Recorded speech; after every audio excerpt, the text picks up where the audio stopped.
Era uma noite fria de dezembro em Buenos Aires. Luzes de Natal iluminavam as ruas do centro, mas, para Valentina, essas luzes só tornavam a escuridão mais evidente. Ela caminhava lentamente pela Avenida Corrientes, com seu filho de 2 anos, Mateu, dormindo em seus braços, enrolado em um cobertor puído que ela havia encontrado dias antes em uma lixeira. Seus pés estavam inchados, seus lábios rachados de frio, e seu estômago estava vazio há mais de 30 horas. Mas nada disso importava para ela. A única coisa que a mantinha em movimento era o choro fraco do filho sempre que acordava com fome. Ela havia tentado obter ajuda em cozinhas comunitárias, mas todas estavam fechadas para o feriado. Ela havia mendigado nas esquinas, mas as pessoas passavam, preocupadas com suas próprias comemorações. Ninguém olhava para ela, ninguém a via. Ela era invisível. Naquela noite, ao passar por um restaurante elegante chamado El Mirador, o aroma de comida recém-preparada a fez parar. Ela olhou para dentro. As mesas estavam cheias, famílias felizes, casais brindando, crianças rindo. Tudo o que ela havia perdido. Abraçou Mateu contra o peito e, sem pensar 2 vezes, abriu a porta de vidro e entrou. O murmúrio de conversa cessou. Todos a olharam. Valentina sentiu o peso daqueles olhares, mas não recuou. Aproximou-se da mesa mais próxima, onde um homem na casa dos 50, vestido com um terno impecável, terminava silenciosamente o jantar. Ele ergueu os olhos, surpreso. "Com licença, senhor", disse Valentina com a voz trêmula. Pode me dar o que vai deixar no prato? É para o meu filho. Ele não come há 2 dias." O homem, cujo nome era Andrés Valdez, olhou para ela sem dizer nada. Não com desprezo, mas com uma mistura de confusão e algo mais profundo. Ele olhou para a criança adormecida em seus braços. Depois, olhou para o prato, onde ainda restava mais da metade de um bife com purê de batatas e salada. O restaurante permanecia em silêncio. Todos aguardavam sua resposta. Alguns clientes cochichavam entre si, outros pegavam seus celulares, talvez para registrar a cena. Mas Andrés não prestou atenção a nada. Andrés fechou os olhos por um instante. Em sua mente, viu algo que não via há anos. O rosto da esposa, o rosto da filha. Ambas mortas em um acidente de carro, 5 anos antes. Aquele acidente que o deixou sozinho, milionário, mas vazio. Lembrou-se da última vez que jantou com elas. Lembrou-se do riso da filha, de apenas 7 anos, quando ela lhe pediu para lhe contar uma história para dormir. Lembrou-se do olhar de Clara, sua esposa, cheio de amor e cumplicidade. E lembrou-se de como tudo aquilo desapareceu em uma fração de segundo, numa noite chuvosa na rodovia, quando um caminhão perdeu o controle e bateu no carro deles. Ele não estava com elas naquele dia. Tinha uma reunião de negócios. Uma reunião que agora, anos depois, ele nem conseguia lembrar do que se tratava. Por muito tempo, culpou-se por não estar presente, por priorizar o trabalho em detrimento da família. E agora, diante daquela mulher com o filho nos braços, viu uma segunda chance. Uma chance de fazer algo que importasse. Ele abriu os olhos e, sem dizer uma palavra, pegou o prato e o estendeu para Valentina. Ela o recebeu com as mãos trêmulas. "Obrigada", sussurrou. "Muito obrigada." Andrés assentiu levemente. Mas antes que ela pudesse sair, ele falou: "Espere." Valentina parou. Ele pegou a carteira, tirou várias notas e as entregou a ela. "Compre alguma coisa para você também, e encontre um lugar seguro para esta noite." Ela olhou para ele, com os olhos marejados de lágrimas. Não sabia o que dizer. Só conseguiu murmurar um "Deus te abençoe" antes de sair rapidamente do lugar, agarrando o prato como se fosse ouro. Andrés permaneceu imóvel. Os outros clientes retomaram suas conversas, mas ele não. Algo dentro dele se moveu. Algo que estava adormecido havia anos. Pediu a conta, pagou e saiu do restaurante. Lá fora, a noite estava fria e a rua vazia. Valentina não estava mais à vista. Andrés caminhou em direção ao seu carro, uma Mercedes preta estacionada a poucos metros de distância. Mas antes de entrar, olhou para a esquina e lá a viu. Valentina estava sentada no chão, sob um toldo, dando pequenos pedaços de comida a Mateu, que comia desesperadamente. Ela sorria. Apesar de tudo, sorria. Limpava-lhe a boca delicadamente, sussurrava palavras doces, acariciava-lhe os cabelos. E naquele momento, Andrés viu algo que o comoveu até a alma. O amor mais puro que existe, o de uma mãe por seu filho. Andrés sentiu um nó na garganta. Entrou no carro, mas não ligou o motor. Observou-a de longe. Pensou na própria vida. Sua casa enorme e vazia em Belgrano, com seus 6 cômodos desocupados. Sua empresa de tecnologia avaliada em milhões. Suas contas bancárias abarrotadas. E como ele estava sozinho, aquela mulher não tinha nada. Mas ele tinha o filho. E isso, naquele momento, parecia mais valioso do que qualquer coisa que ele possuísse. Ela apagou os faróis do carro e esperou. Valentina terminou de alimentar Mateu, enrolou-o novamente no cobertor e começou a andar. Andrés ligou o motor e seguiu lentamente, mantendo distância. Ela caminhou vários quarteirões, atravessou uma praça escura onde alguns moradores de rua dormiam em bancos e finalmente parou em frente a um prédio abandonado. As janelas estavam quebradas, as paredes cobertas de grafite com slogans de protesto e nomes pichados. A porta da frente estava selada com tábuas de madeira, mas havia uma abertura de um lado por onde ela se espremeu cuidadosamente, protegendo Mateu com o corpo. Andrés estacionou o carro e esperou alguns minutos. Então, saiu, caminhou em direção ao prédio e espiou atentamente por uma janela quebrada no primeiro andar. O que viu o deixou sem fôlego. Valentina e o filho dormiam no chão de um quarto vazio, sobre papelão e jornais velhos. Não havia móveis, não havia luz, apenas frio e silêncio. Mateu tossia dormindo. Ela o abraçou com força, como se o corpo dele fosse seu único escudo contra o mundo. Em um canto, havia um saco plástico com alguns pertences, roupas velhas, uma mamadeira quebrada, uma fralda suja. As paredes estavam úmidas e havia manchas de mofo no teto. O lugar cheirava a abandono. Andrés recuou lentamente, com o coração pesado. Voltou para o carro, sentou-se e, pela primeira vez em anos, chorou. Chorou por aquela mulher, chorou por aquela criança, chorou pela esposa e pela filha, e chorou por si mesmo. Mas aquelas lágrimas não eram de tristeza, eram de outra coisa. Eram de despertar.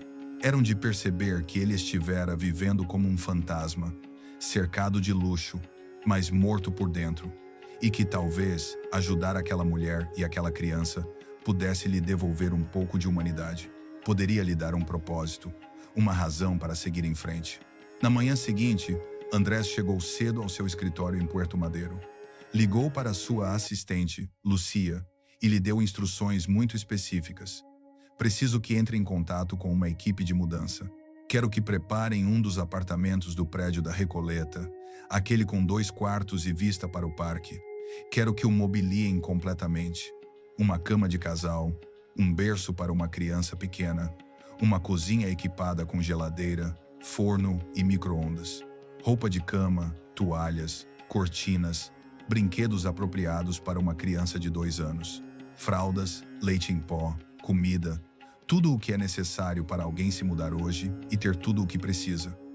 Lucia olhou para ele com estranheza. Para quem, senhor? Para alguém necessitado, respondeu Andrés com firmeza. E quero que esteja pronto antes das 5 da tarde. Lucia assentiu sem fazer mais perguntas. Ela conhecia seu chefe o suficiente para saber quando não pressionar. Além disso, em todos os anos em que trabalhara com ele, nunca o vira tão determinado. Naquela tarde, Andrés retornou ao prédio abandonado. Valentina estava do lado de fora, sentada no chão, tentando acalmar Mateu, que chorava sem parar. Ela o embalava nos braços, sussurrando palavras que o menino não conseguia entender. Seus olhos estavam inchados de tanto chorar. Suas roupas estavam sujas e rasgadas. Andrés se aproximou lentamente. Valentina olhou para cima, surpresa ao reconhecê-lo. Você é o homem de ontem à noite. Andrés assentiu. Sim, posso falar com você um instante? Ela o olhou com desconfiança, mas também com curiosidade. Certo.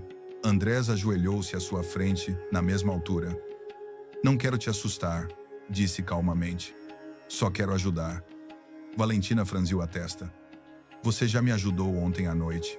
Não precisa fazer mais nada. Eu sei, respondeu Andrés. Mas eu quero. Seu filho está doente. Você não tem onde morar. E eu tenho como mudar isso. Valentina o encarou, tentando entender se o que estava ouvindo era real. Por que você faria isso por mim? Você não me conhece. O que quer em troca? Andrés baixou o olhar. Porque há 5 anos perdi minha família. Minha esposa e minha filha morreram em um acidente. E desde então, vivo sozinho, cercado de coisas, mas sem ninguém. Ontem à noite, quando te vi com seu filho, vi algo que não tenho mais. Amor, propósito, vida. E percebi que, se posso ajudar, devo fazê-lo. Não por você, por mim. Porque preciso sentir que minha vida ainda tem sentido. E não quero nada em troca, só quero ajudar. Valentina sentiu um nó na garganta. Lágrimas começaram a rolar pelo seu rosto. Não sei o que dizer. Você não precisa dizer nada, respondeu Andrés. Você só precisa confiar em mim. Tenho um apartamento pronto para você, com tudo o que você precisa. Quero que você vá para lá com seu filho, hoje. Valentina balançou a cabeça, incrédula. Não posso aceitar isso. É demais. Como sei que não é uma armadilha? Como sei que posso confiar em você? Andrés entendeu o medo dela. Ele lhe entregou um cartão de visita. Este é o meu número. Você pode me ligar quando quiser. E se em algum momento sentir que não é seguro, pode ir embora. Não vou forçá-la a nada, mas por favor, pelo menos deixe-me tentar ajudá-la. Houve um longo silêncio. Mateu parou de chorar e encarou Andrés com seus grandes olhos castanhos. Finalmente, Valentina assentiu.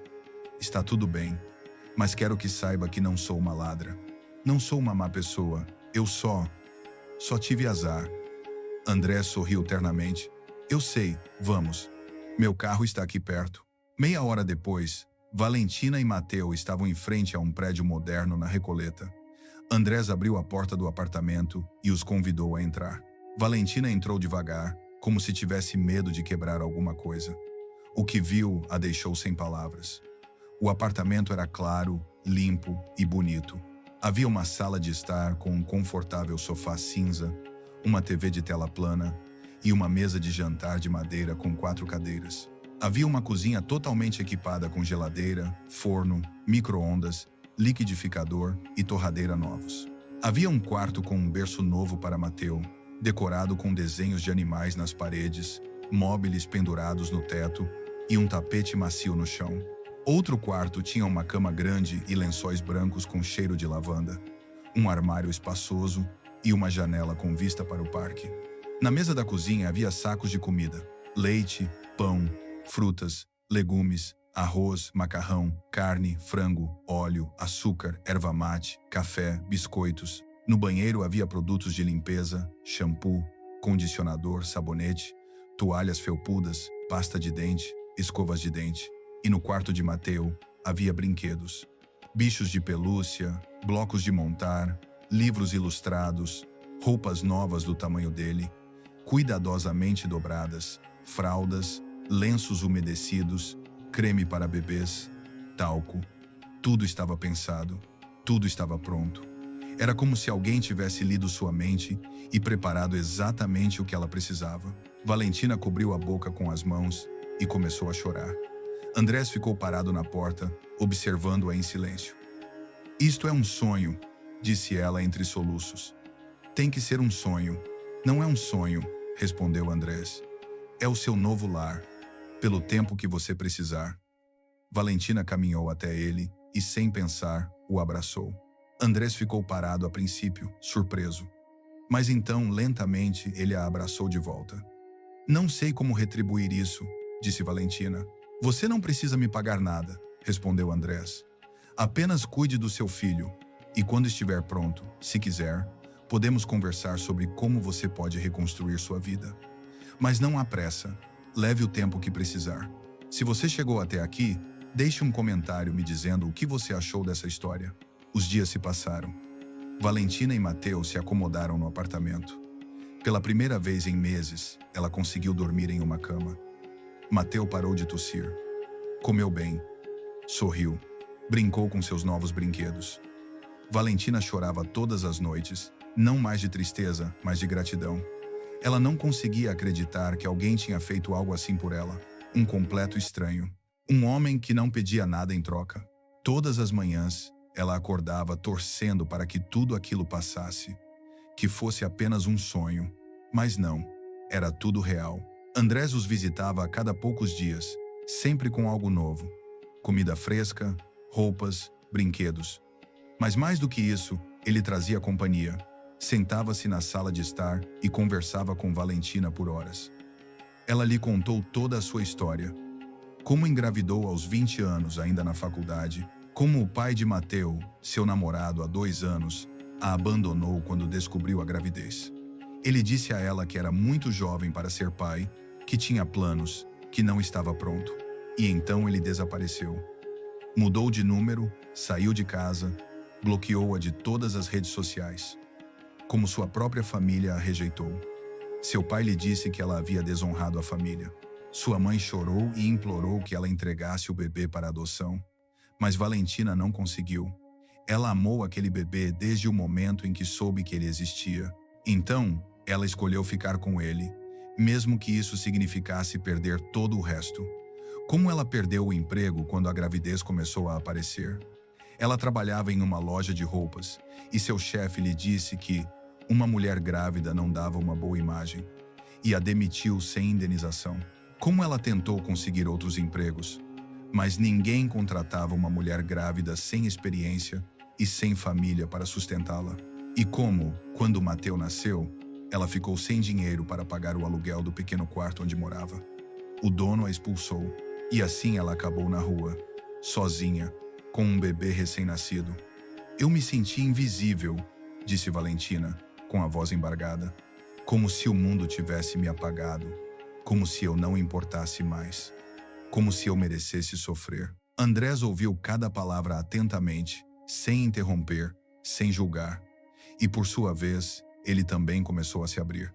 Contou a ela sobre sua esposa, Clara, e como eles se conheceram na universidade, sobre sua filha, Sofia, que herdou o riso da mãe e seu amor pelos livros, sobre o acidente que os arrancou de sua vida em uma noite chuvosa, sobre a dor que o consumiu por meses, a ponto de ele pensar em tirar a própria vida, e como, por 5 anos, ele viveu no piloto automático, trabalhando 16 horas por dia para evitar pensar, para evitar sentir, preenchendo o vazio com projetos e negócios que não significavam nada. Até aquela noite no restaurante, aquela noite em que uma mãe desesperada lhe pediu ajuda, e algo dentro dele despertou. Certa tarde, enquanto tomavam café na cozinha do apartamento, Valentina lhe fez uma pergunta que queria fazer há muito tempo. Por que você está fazendo tudo isso? É só porque quer ajudar? Ou há algo mais? Andrés colocou a xícara na mesa e olhou nos olhos dela. No começo, sim. Eu só queria ajudar. Parecia a coisa certa a fazer. Mas agora percebo que também estou me ajudando. Vocês dois me devolveram algo que eu havia perdido. Vocês me devolveram um motivo para levantar todas as manhãs. Vocês me devolveram a esperança de que ainda posso fazer algo de bom neste mundo. De que minha vida ainda pode ter sentido. Valentina sorriu ternamente. Vocês salvaram nossas vidas, literalmente. Não sei onde estaríamos agora se não fosse por vocês. Mateo provavelmente estaria morto. E eu também. Acho que é justo que façamos algo por vocês também. Ajudar vocês a se curarem. Meses se passaram. Andrés ajudou Valentina a conseguir um emprego em uma de suas empresas. Ela começou como assistente administrativa no departamento de recursos humanos, mas rapidamente se mostrou inteligente, responsável e dedicada. Ela aprendia rápido, fazia perguntas e tomava iniciativa. Seus colegas a apreciavam. Andrés também contratou uma babá profissional para cuidar de Mateo durante o dia e pagou por uma creche de qualidade, onde o menino pudesse aprender, brincar e socializar com outras crianças de sua idade. Valentina começou a economizar dinheiro. Aos poucos, ela começou a sentir que sua vida tinha sentido novamente. Que ela não era invisível, que ela importava, que ela tinha um futuro. Numa tarde de sábado, Andrés chegou ao apartamento com uma mala grande. Valentina abriu a porta, surpresa. "O que é isso?" perguntou. "Algo que você já deveria ter tido há muito tempo", respondeu Andrés com um sorriso. Ele pegou um celular novo e de última geração, um laptop moderno e vários livros sobre administração de empresas, finanças pessoais e desenvolvimento profissional. Se você quer progredir, precisa de ferramentas, disse ele. E também inscrevi Mateu em um programa abrangente de saúde infantil. Ele está com todas as vacinas em dia, tem consultas mensais com o pediatra e plano odontológico. Valentina olhou para ele com os olhos marejados. Não sei como agradecer por tudo o que você faz por nós. É demais. Andrés balançou a cabeça. Não é demais. É o que você merece. E isso me deixa feliz. Mais feliz do que já estive em anos. Naquela noite, Andrés ficou para o jantar. Valentina preparou macarrão caseiro com molho de tomate e manjericão. Mateu brincava no chão com seus brinquedos, construindo torres com cubos coloridos e derrubando-os de tanto rir. E pela primeira vez em muito tempo, Andrés sentiu-se em um lar, não em uma casa vazia, em um lar cheio de vida. Enquanto comiam, Valentina perguntou a ele algo que queria perguntar há muito tempo. Você já pensou em começar uma família de novo? Encontrar alguém novo? Andrés ficou em silêncio, mastigando lentamente. Então ele respondeu honestamente. Pensei nisso, mas sempre senti que seria trair Clara e Sofia, como se eu as estivesse substituindo, como se eu estivesse dizendo que elas não importavam. Valentina olhou para ele séria e calorosamente. Não acho que eles gostariam que você vivesse sozinho para sempre. Acho que eles gostariam de ver você feliz, ver você sorrir, ver você viver. André sorriu tristemente. Talvez você tenha razão. Talvez seja a hora de me permitir ser feliz novamente. Mais um ano se passou. Valentina prosperou em seu trabalho. Foi promovida a coordenadora de projetos especiais, com um salário que lhe permitia viver confortavelmente. Mateu cresceu saudável e forte. Aprendeu a andar, a correr, a falar frases completas. Dizia mamãe o tempo todo e apontava para tudo o que via com infinita curiosidade. Era um menino feliz, cheio de energia, e Andrés, aos poucos, começou a se curar de verdade. Ele não evitava mais fotos de sua família. Ele as colocava em porta-retratos em sua casa. Ele não chorava mais. Cada vez que se lembrava de Clara e Sofia, ele sorria. Aprendeu a honrar a memória delas, sem se deixar levar pela dor. E aprendeu que ajudar os outros também era uma forma de se curar, de encontrar um propósito, de se sentir vivo e conectado com o mundo novamente. Um dia, Valentina pediu a Andrés que a acompanhasse a um lugar especial. Ele concordou sem questionar. Ela o levou a um pequeno parque no bairro de Palermo, onde havia um lago com patos. Sentaram-se em um banco, observando as crianças brincarem. Mateu correu atrás dos patos, rindo e gritando de entusiasmo. Quero te contar uma coisa importante, disse Valentina. Andrés olhou para ela com curiosidade. 2 anos atrás, eu era uma mulher sem esperança. Eu acreditava que o mundo tinha me esquecido, que eu merecia sofrer. Mas você me mostrou que a gentileza ainda existe. Que ainda existem pessoas dispostas a ajudar sem esperar nada em troca. E por isso, quero te dizer que você não mudou apenas a minha vida. Você também mudou a maneira como eu vejo o mundo. Agora acredito que as coisas podem melhorar, que vale a pena tentar, que vale a pena seguir em frente. André sentiu um nó na garganta. Eu também quero te contar uma coisa, respondeu ele. Quando te conheci, eu estava perdido. Eu tinha dinheiro, tinha poder, mas não tinha propósito. Eu vivia, mas não estava vivo. E você me devolveu isso. Você e Mateu me ensinaram que a vida continua, que o amor continua, e que sempre há um motivo para continuar, mesmo quando parece que tudo está perdido. Você me ensinou que ajudar os outros é a melhor maneira de se ajudar. Valentina pegou a mão dele. Obrigada por tudo, por me salvar, por acreditar em mim, por nos dar uma segunda chance. Andrés apertou a mão dela gentilmente. Obrigada. Por me deixar te ajudar, por me devolver a vida. 2 anos depois, Valentina havia economizado o suficiente para se mudar para seu próprio apartamento, se quisesse. Mas ela não queria ir embora. Não porque não pudesse, mas porque aquele lugar não era mais apenas um apartamento. Era seu lar. E Andrés não era mais apenas um benfeitor distante. Ele era seu amigo. sua família. A pessoa mais importante em sua vida depois de Mateu. Mateu, agora com 6 anos, o chamava de tio Andrés e corria para abraçá-lo sempre que o via. E Andrés não poderia estar mais feliz cada vez que ouvia essa palavra. Ela o enchia de uma alegria que ele pensava ter perdido para sempre. Numa tarde de verão, enquanto os três tomavam sorvete na varanda, observando o pôr do sol, Mateu olhou para Andrés com seus olhos grandes e curiosos e perguntou com sua voz suave: Tio, você é meu pai? Valentina congelou, sem saber o que dizer. Andrés olhou para o menino, depois para Valentina e sorriu ternamente. Não, campeão. Seu pai é outra pessoa, mas eu te amo como era seu pai e sempre estarei aqui para você. Mateu sorriu satisfeito e continuou comendo seu sorvete de chocolate, como se aquela resposta fosse exatamente o que ele precisava ouvir. Valentina olhou para Andrés com infinita gratidão. E naquele momento, ambos souberam que, de alguma forma inexplicável e linda, haviam se tornado família. Não por sangue, mas por algo mais forte, por amor, por escolha, por terem decidido estar lá um para o outro quando mais precisavam. Se esta história te emocionou, inscreva-se para receber mais histórias que farão você refletir sobre o que realmente importa na vida.